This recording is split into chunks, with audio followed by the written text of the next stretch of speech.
تقنيات 1 2 3 وجمع الوقفه الا كنتي كتعاني من المماطله. هذه التقنيه باش تخلي مخك ما يبقاش ينيغوسي معاك، حيت اون فوا كتدخل معاه في النيغوسياسيون كيغلبك. علاش؟ حيت مخك دائما كيميل للراحه، باغي غير الراحه وباغي التخمم وما باغي يدير حتى شي حاجه.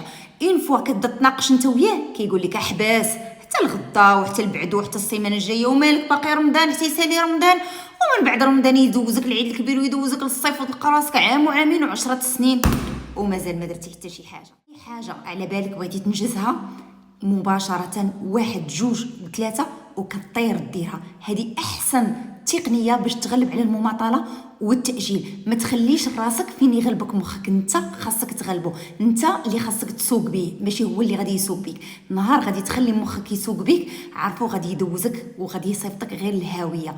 انت اللي غادي يديه معاك فين انت باغي، وطبعا انت باغي النجاح ياك،